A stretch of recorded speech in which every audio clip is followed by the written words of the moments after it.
नमस्कार भैया, मैं राम सिंह यादव। आज समय 7:30 बजे को समय है और आप देख रहे हैं कि मौसम बिल्कुल साफ़ है।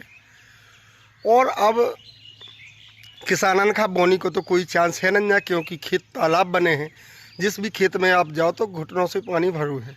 आप कहीं भी देख सकते हैं छोटी छोटी जो पोखनियाँ हैं और नरवा है, छोटी छोटी नरवा है भी तालाब में तकदीरें हैं, हर नाले उफान पे हैं।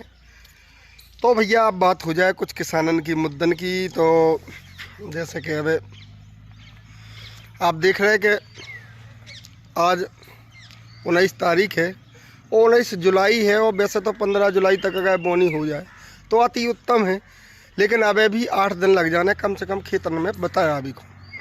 तो हमारे किसान भंजन का सबसे ज़्यादा सोच यूँ है कि अब बोनी इस साल तो हो वो मुश्किल है। और किसानन की तैयारी लगन लगी दूसरे देशन के लाने, दूसरे राज्यन के लाने कि अपने बुंदेलखंड में कोनो रोजगार को कोनो साधन है नहीं। तो हमारे किसान भैया सभी लोग अपना अपना सामान लेके कोनो दिल्ली बम्बई के लाने जावी के लाने तैयार हो रहे हैं, क्योंकि उनके पास जीविका को साधन या पूरी खेती डरी है। हम आपका दिखा रहे हैं कई हज़ारों हेक्टेयर खेती जो डरी है वो घास ठाड़ो है, उसमें पानी भरू है। तो अब किसानन का चिंता है, क्योंकि जब फसल एक ऐसी फसल होती कि जिसे भैया अपनी खेती को पूरा आगे की जो खेती हो तो को पूरा रोटेशन मिल जाता। लेकिन अब रोटेशन मिलवे के लाने कोनो चांस है नहीं। किसानन के लाने सिर्फ चांस है तो एक ही बचू कि दूसरे राज्यन में मजदूरी करने के अलावा कोनो साधन नहीं है। तो गाँव के गाँव खाली हो दिखा रहे हैं। तो हमारा जो टीकमगढ़ कलेक्टर साहब से विनम्र निवेदन है कि कोनो भी रोजगार को ऐसा साधन लावे कि जिससे हमारे जी किसान अपने ही राज्य में रह जावे, दूसरे राज्य में जावे की कोशिश ना करें। क्योंकि एक सहारा हो तो बोनी को किसान को अब बोनी होवे को तो चांस ख़त्म हो गए है। अब किसानन का अपने बच्चा भी पाल रहे, आगे खेती भी देखने, सभी चीज़ें करने हैं। तो किसानन की जो समस्याएँ हैं कैसे सॉल्व हो पा रही बगैर पैसा की, क्योंकि आजकल खर्चा भी इतना है कि बगैर खर्चा को एक दिन की रोटी चलावा मुश्किल है। तो हमारे किसान भैया जो बाहर किलाने अब पलायन कर रहे हैं और अब कुआं में आए हैं। जब पानी खुल जाए तो कुआं में आए, फिर भी लोग अपनी खेती वेती देखें। तो भैया जो चिंता है एक बहुत बड़ी चिंता है, बहुत बड़ा मुद्दा है, किसानन को मुद्दा है और किसानन के लाने समस्या सामने खड़ी।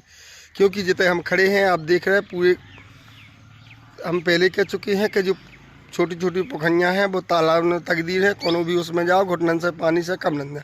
आप गलियान में चले जाओ उसमें पानी है, लेकिन अब मौसम साफ दिखाओ। लेकिन मौसम साफ दिखाए से कोनो फर्क पाए भी आओ नहीं। क्यों नहीं कि मौसम साफ दिखाए से का हो कछु नहीं हो पा रहा। अब ऐसा तो है नहीं कि बोनी हो जाए, बोनी तो किसी कीमत पर हो नहीं पाने। तो भैया आगे और भी कई चीज़ें हम लेके आए, आप लोगों का भी खेत दिखाएं। सुबह को समय है और 7:30 बजे को समय हम पहले कह चुके।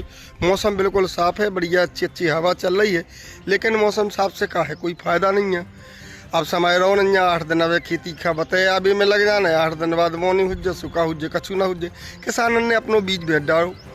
जितने भी किसानन के पास बीज रखो तो लो है 80 और 90 के भाव में बीजी और बेची है 60 के भाव में बीजी। ऐसी वायदा तमाम चीज़ें तिली मिली जो चीज़ें किसानन के पास रखी थी उन्होंने अपनी अपनी सब बेच डाली। तो भैया और शायद है कि हमारे बुंदेलखंड में तो हमें लगा था कि कहीं बोनी भाई नन्ना और कोनो गांव में भाई हो तो हमें कमेंट करके ज़रूर बताएं। जय हिंद, जय भारत।